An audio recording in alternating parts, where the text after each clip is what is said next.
Hi, everybody. Thanks for joining us today. So for anybody who's listening to us today, I've got Rapelang, and we are going to be talking about generational wealth. As you guys know, I've started this series on generational wealth, and it's all for my own benefit more than other people, but I hope somebody will gain something out of it, because I just keep saying, I need to do something about it. I've got my own issues around money and wealth, which I think I'm trying to heal through this process of having these conversations. And yeah, so if you're following us, thank you for following us. And if you're not, and it's the first time you're visiting us, please subscribe, like, comment, do all the things that people do on social media. Rapelang, how are you? I'm very good. How are you? I'm okay, thank you. And thanks for being here. I love it. I love it. Absolute pleasure. Anything for a former client. Oh, thanks, Rapelang. So please introduce yourself. Sure. So hi, everyone. My name is Rapelang, and I would describe myself as a technology entrepreneur. For the last 15 years, I've been doing all sorts of businesses in the space. And even though I wasn't, born into programming, I kind of really just started to appreciate the sector, because you could just build so much stuff from your imagination, and it could actually be used to improve the socioeconomic outcomes of countries and communities and societies. So that's why I'm so passionate about the space and why I'm still in it. Oh, great. Thanks. Yeah, so for everybody, I met Rapelang in my previous life when I was still in corporate. I make it sound like I've left corporate for a very long time, isn't it? Yeah, it feels long, I'm sure. No, it does. But yeah, and Rapelang helped some of us to explore some ideas, and I hope some of those ideas will come to fruition at some point in time. But some of these things take longer than we expect. Yeah. But yeah, so I gave Rapelang a few topics that I wanted us to talk about, and she kind of dismissed all the entrepreneurial stuff and wanted to focus on generational wealth. And why is that, Rapelang? What is your view of generational wealth, or your definition of generational wealth?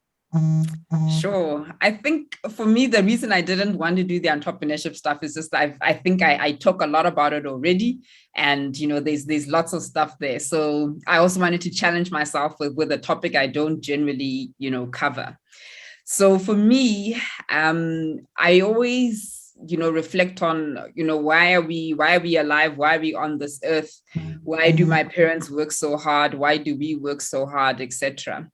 And it's important to me, I think, and when I look at the concept of generational wealth, to understand how do we position essentially the generation that follows us for better and for greater success and prosperity, so that we're not all starting from the same base, and my children can start here, my great-grandchildren can start there, and we're able to then do more as a result of life.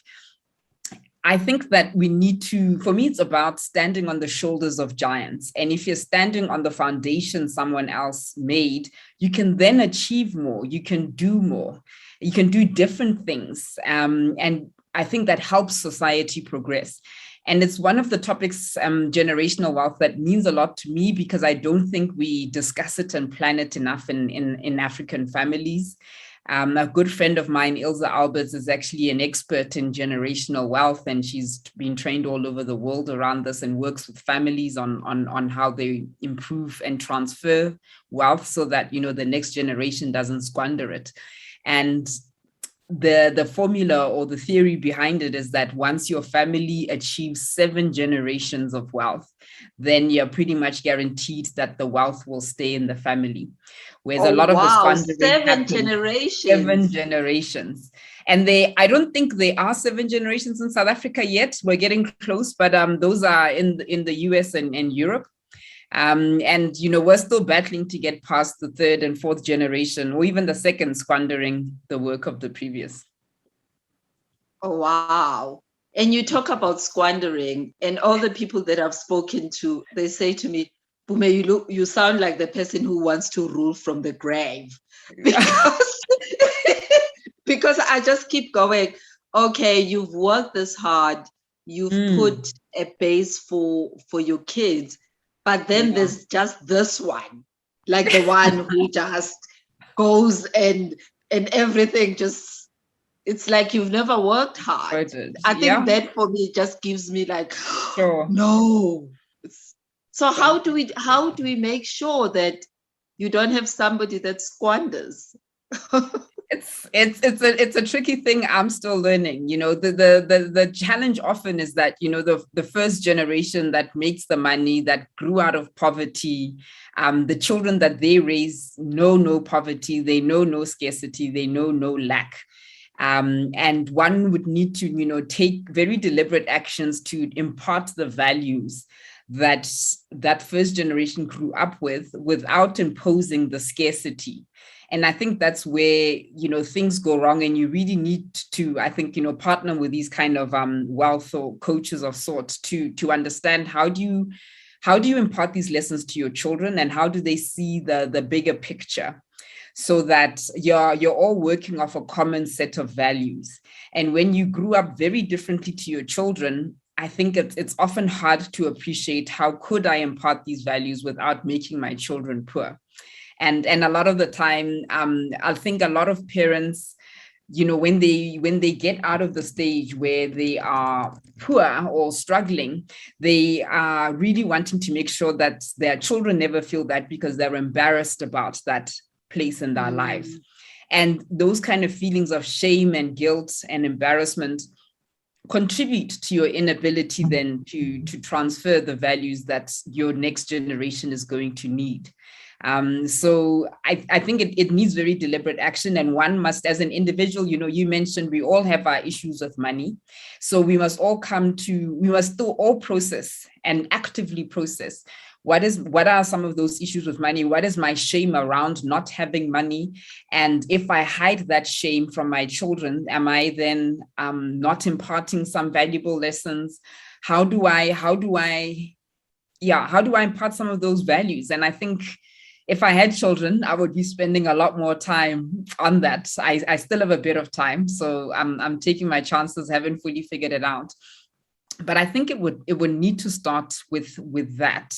The other thing maybe I think about before it runs away from my mind is when I started going into this topic of generational wealth. I mean, I would ask myself, how do we get, family institutions and empires like the Rothschilds, the Rockefellers, how do those come about?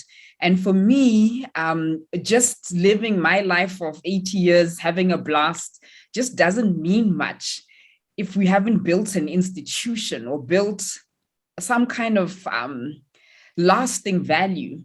And that's why for me, the concept of generational wealth means so much to me, because I mean, we're all born and we'll all die. So shouldn't we try and make this time as useful and productive and maximize it? And that's why I sort of pursue these questions, and why I like, a lot of the Asian approaches and Chinese philosophies, where they are only planning with a 50-year or 100-year time frame, as opposed to, when I finish paying off my car in 5 years, or when I finish paying off my mortgage in 20 years. That's sort of the furthest kind of look or horizon. And for me, the reason the Asians and the Chinese are growing so fast is precisely because they have been working on their 100-year plan. Wow. As you say, we barely think about the 5-year plan. Like when somebody asks you what's your 5-year plan, it seems like, oh, it's too far. I hope by that time I would have paid off the car. You know what I mean? Yes. And when you're talking about a 50-year-old plan, that just seems too far out. And I think we can't even visualize it. Sure. And they always say, when you can't visualize anything, how can you make it come to fruition? True. You know? Yeah. Yeah. Yeah. And I think that's No, the learning that we need to do. So I mean, as soon as in this next gap I have in sort of work and mind space, I really do want to engage more on with these sort of wealth coaches and how you would go through that. The biggest challenge, I just think that we haven't heard anyone have the conversation. We haven't looked at anyone's sort of plan anyway, or looked at the challenges and considerations they have made. So it's very difficult for us to make that decision. You know, there's advice online on podcasts on how you buy a house, but not on, you know, generational wealth. yeah. And hence the reason why I thought, let me start this conversation, because as I said, I'm just trying to heal my own issues. And if there's somebody who walks the journey with me, I think that's the great part. And with a view of literally then speaking to people that are working with these things on a day-to-day basis, who can then give us the lowdown on what is the best way to do it. And for me, it's also looking at it from a Black professional perspective, because we've come out of university and nobody has ever taken the time to take us through wealth, except being spoken to about saving. And then we get overdrafts and credit cards. Everybody is going to get sick of me talking about that part, because that's the part I'm still healing.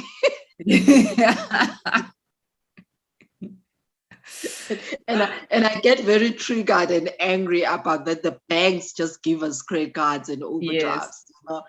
I think there's a bigger conversation just from day one that can be, this is how you can start with the wealth conversation, because it's not the conversations that we had at our homes. Our mothers and our parents didn't know. They also just knew about saving, if at all, but nothing more than that. Exactly. And one of the few organizations that I found really, really helpful and speaking really to the Black middle class is LifeCheck. It's a much more sort of progressive, contemporary financial advisor, and they do a lot of online talks too.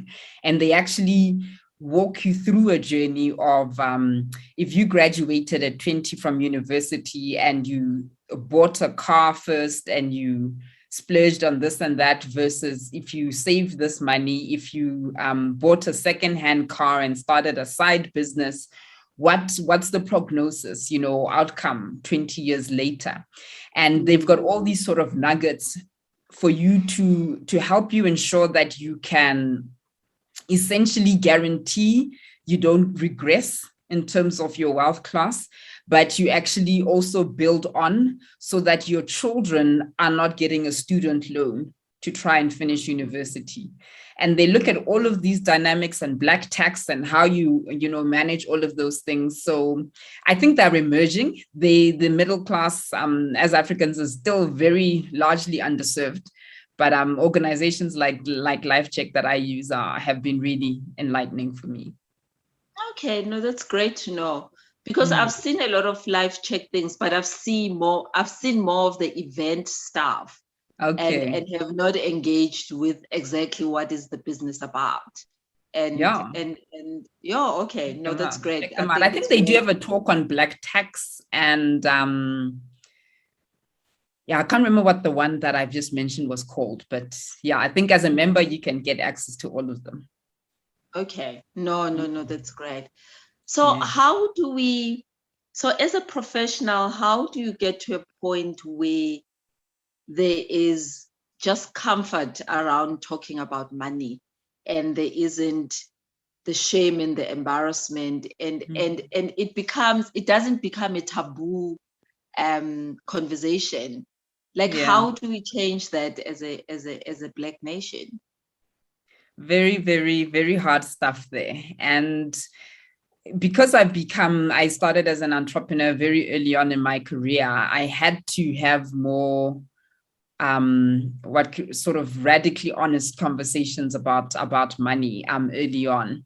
And, you know, one of the conversations I had with myself finishing university and deciding not to go into corporate was, look, you're going to need to still live like a student.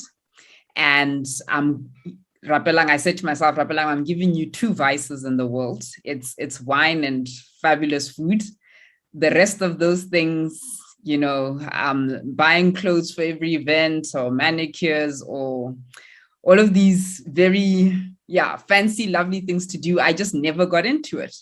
And I stuck to those principles. I was clear on what I was willing to give up. And I think a lot of the time when people, say, I want this, I want to achieve this in my career, it's easy to decide what you want, but you need to also do the flip side. What are you giving up for that? And I think if you have that conversation, it'll help you identify then financially, what are you also giving up, and not just what you want to go for. And we don't have that giving up conversation intentionally. And I think that could be one starting point.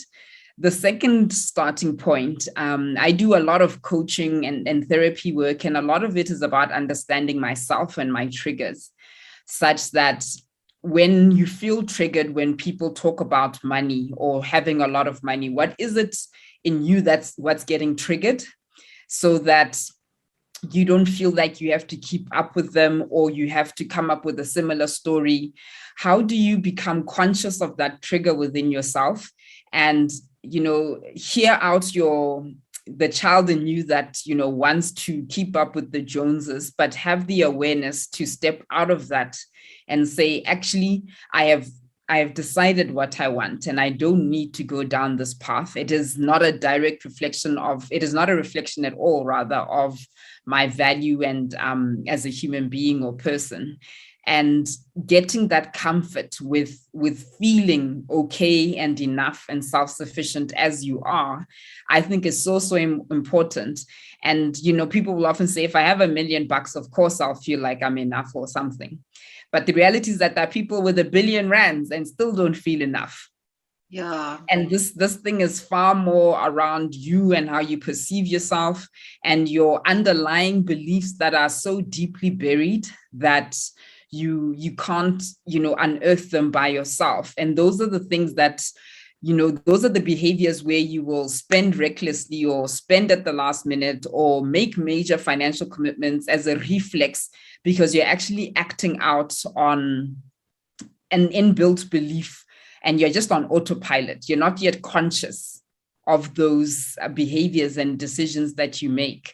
So I know one of my friends, for example, and I've observed him do this many, many times, and running his own business, it becomes difficult. But he seems to always need to, whenever someone asks for payment or money, he feels the need to give it. And he can't wait the 7-day or 30-day payment time because it reflects on him negatively. And he wants to be seen that he can, make this payment right now. And how then that crippling that can become as an entrepreneur.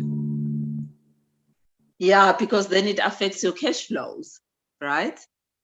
Exactly. It affects your cash flows. It means that people can abuse that part of you that needs that affirmation that I need to make this payment now to demonstrate that I have money, that this is a small amount of money. It doesn't affect me. And then their need to feel that drives that, a negative behavior that isn't helpful for the business long term. Yeah. And I was having a conversations with somebody and Uvangile, and she always says, it's never about money. How you behave with your money becomes just a symptom of a whole lot of other things.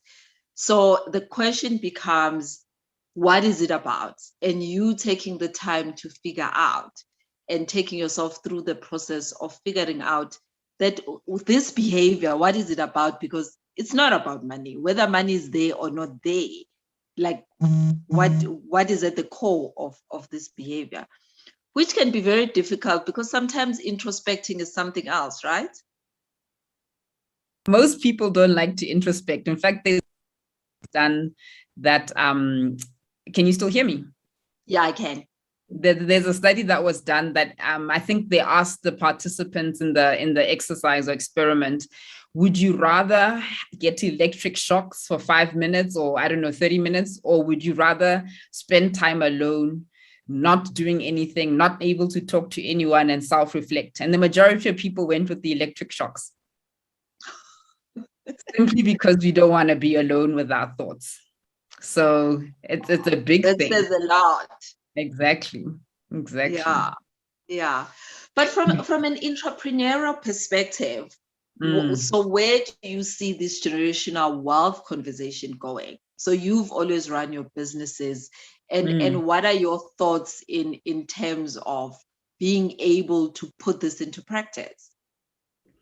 So for me, as an entrepreneur, I was always very clear that I don't just want to sell time and have a consulting business per se. I need to build intellectual property-based assets, because, you know, obviously I'm in technology. Maybe if I was in property or other things, I would look at a different asset base.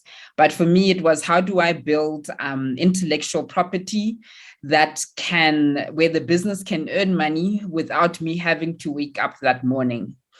And then secondly, intellectual property, you know, is one of the areas where you can get a significant margin in gross profits, as well as significant growth in the capital value of that IP, which makes it, you know, valuable to sell, or valuable to exit the business, or to sell the business to another entity, etc. And I wanted something that can stand outside of me, so that I am not limiting my financial growth to the hours in a day, if that makes sense. Yeah. And that's why, you know, I'm involved in so many companies. I'm fascinated by how we, you know, create products and services that people can consume at scale, that are not limited to what I can achieve in an hour or in a day, because then we can get into exponential growth. And then hopefully I can leave more for the next generation. Or, you know, it doesn't necessarily have to be just for my family. I would love to be investing in many businesses, because I think, you know, until we cultivate, you know, a greater risk capital in the country or the continent, we're not funding the ideas that are going to solve real problems in communities and do so profitably. Yeah, yeah. You know, there was a Facebook post that I saw, and it hit home for me, because it was speaking about the Afrikaans university that is being built, and all the things that are happening, and how we as a Black nation, we are not coming to the party with some of these things. You know, the fact that there are still schools that have pit toilets, you know, is something that is just, at this day and age, it's something that shouldn't be happening, you know. And I've been sitting here with this thing, in sick feeling in my tummy, that says, what do we need to do? How do we, when even talking about this generational wealth, is not just about for me and my family. How do we put it into a space? And you've gone to that, where it becomes a communal thing, where it becomes a thing that benefits more people. Like, how does that conversation look like? I would love to know too, my friend. I think, you know, the thought that comes to mind is that what I think is missing a lot in our communities, and it may be because of the disruptions and family structures and colonial mindset, destructive mindsets that many people grew up with, etc. I think the real thing that we haven't figured out how to impart is how value is created. And I think, you know, in a high functioning society, you know, you can watch your parents grow in their jobs, make more money, succeed. You've got an uncle who is growing their enterprise, and, you know, they sell it to someone. You understand how you can see for yourself how people's daily behavior and actions creates value that translates into financial wealth and progresses them and their family. And I think that it's very important for the human mind to have actually observed and experienced that. So what I really worry about is when we are in communities of dire poverty, of without a social upward mobility, how do you convince people that by, you know, taking care of your school and making sure that it's clean and there's no litter and what have yous, it informs the mindset you're going to use when you start your own business, or, you know, when you go into a company. You don't just suddenly become a better person there. You don't just suddenly change your behaviors. You've got to, and going through the process of just looking after your school or environment is creating value in and of itself, not just, you know, in the property value, but in the regard that people then will have for each other, in the communal respect and protecting of community assets. And that's the growth of community value as a starting point. And I think because people are so, you know, disenchanted, disappointed and desperate, and are not convinced that they are able to access greater wealth in their lifetime, we get to a point where you will see the counterproductive behaviors where people are not caring about the school or community right now, because what's the point? I'm going to die poor anyway, right? Mm-hmm. And I don't quite know how we correct for that, but yeah, I don't know how we correct for that, because I feel like it's an extraordinary privilege for me to know and have experienced how value and progression happens, because then I deeply believe it and I'm willing to work at it for decades. But if something is something you hear about, you haven't experienced it, the people around you that you know haven't experienced it, it's very hard to buy into. And that experience, you know, gap is a big challenge in my mind. The other thought that comes to mind is I had the opportunity to interview President Kagame of Rwanda a number of years ago. And I asked him, you know, Rwanda's incredibly clean. Kigali is incredibly clean, even as a busy city. And it was, how do you guys, you know, ensure this? And what is it about the community that ensures that, you know, communities are so clean? And for him, you know, it comes back to community pride. It's like, there are many things that we can't do yet as Rwandans in terms of limited access to resources or whatever else is, but there are things that we can do for ourselves. And it is important that people do the things that they can do for themselves. And it's almost an exercise in social engineering. And that you inculcate that mindset of caring for your environment, your assets and things, and it translates into everything else in your life. So I found that quite an interesting perspective from him too. Yeah, and it seems like something small, right, when you're talking about it. But if it starts just from that small thing, it can be something that can be built up. And as I'm talking to you, I think about the fact that from a communal perspective, we've grown up with the whole mentality of stokvels and people saving together and for the benefit of bigger things. And it takes me to your point that you were mentioning about, we always think in a short-term perspective. The longer term perspective of the 50 years, of the 10 years, of the 20 years. Can you imagine how much we could build if some of the stokvels or the communal wealth creation can have those views than just rather, I need to be saving for school fees for next year or for groceries. You know what I mean? Because it's got a very short-term mindset behind it. 100%. No, 100%. And I don't know quite how we do it. I mean, I have, you know, known of and participated in sort of ones where you collectively buying property. But, you know, when you look at how, you know, the Chinese think it's about how you build a new city and everything that's going to fit into it. And that's the 50, 100-year horizon and things like that. I'm not quite sure how we do it. Perhaps it starts with the vision and the talking to find those people that are also interested and starting to work at it together. I think seeding the idea is probably the most important piece.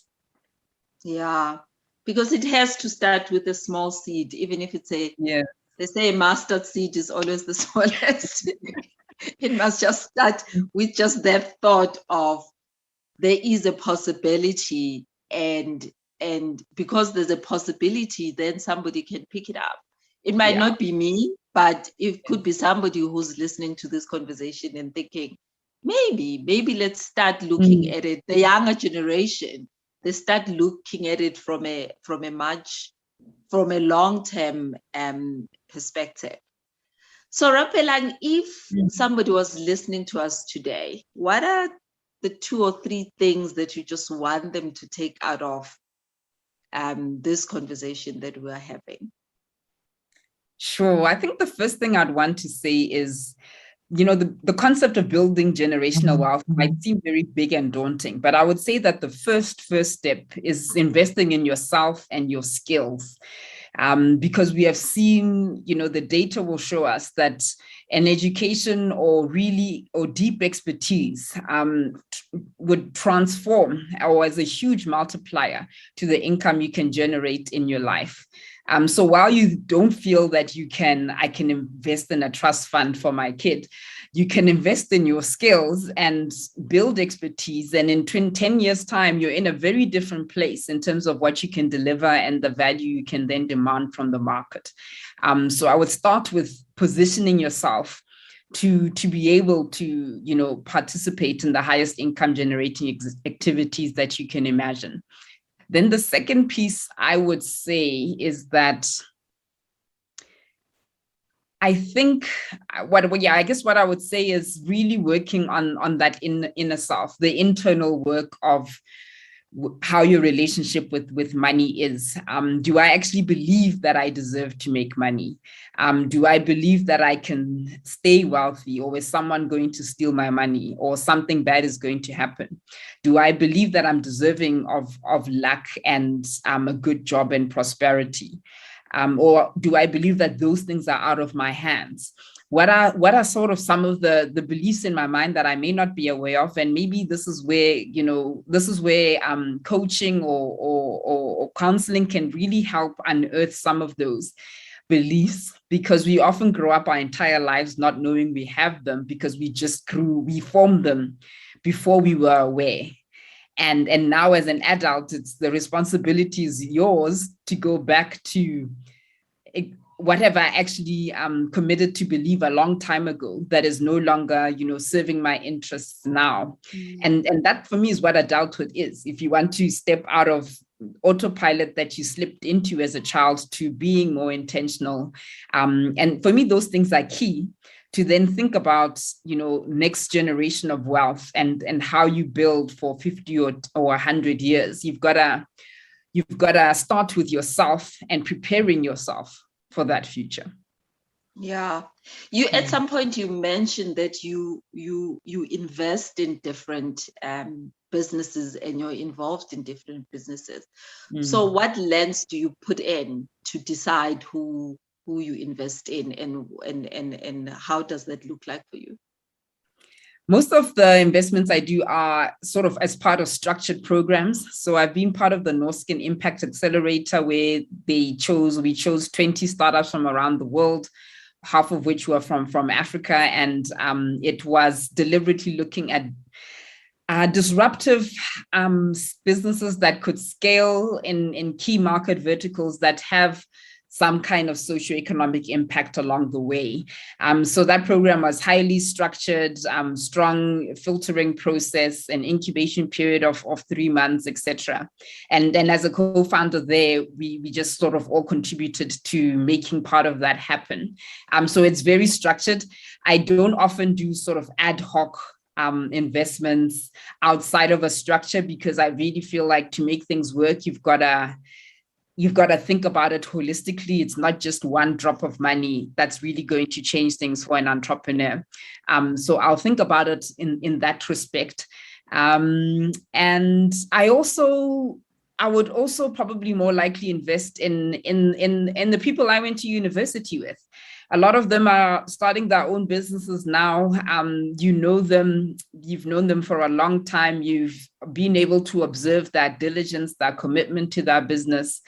And it's actually within your own network, I think, is the most valuable place to start investing, because you've got access to far more information.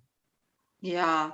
And for you, what are those success factors that you think for you to be able to make your business work from an entrepreneurial perspective? What are those things that you think you need to focus on?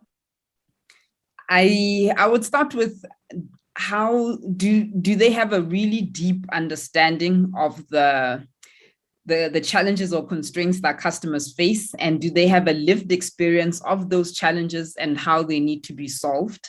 So they're not just coming up with a fancy sounding idea, but it's something that, you know, they've been exposed to throughout their life, they've been working on the side throughout their life, but they are authentically connected to this vision or this problem or this idea.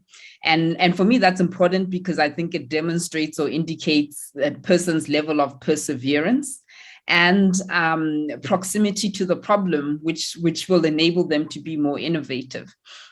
The second thing I would look at is, have they backed themselves before they ask other people to back them? So, you know, have they been working on it without earning, or have they put in their savings and things into this?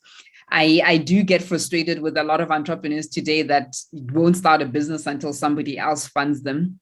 For me, it's very important that you back yourself first before anybody else. And however you do it, whether you have to work part-time or do consulting or work for 5 years and then take your savings, however you do it, everyone has a journey in that respect that we all need to take. And that will also just tell me a bit about the maturity and commitment to the idea. The third bit then is the elements of the business that are actually going to be able to scale. And maybe this is why then I'm a big part or focus on technology, because for me, it's important to understand, how do you scale this business beyond yourself? What is the kind of intellectual property you're going to be building? How can it become more valuable? And that'll also determine, you know, the growth potential in that particular industry. So the ability to grow the business beyond yourself is very important to me. So I don't think I would ever invest in a sort of a consulting or hourly fee business. It doesn't scale beyond yourself, which means then it makes it very hard to ever recover the funds. I would also think about, you know, probably the team you've been able to surround yourself with. It's the skills, the people are so crucial to get you along this journey, and it's going to be utterly brutal. So your mental strength and the type of people you surrounded yourself with, are they able to be in this for the long run? Yeah. Yeah, I think those are amazing. And a lot of entrepreneurs, and I've witnessed this, they get stuck with the scaling part.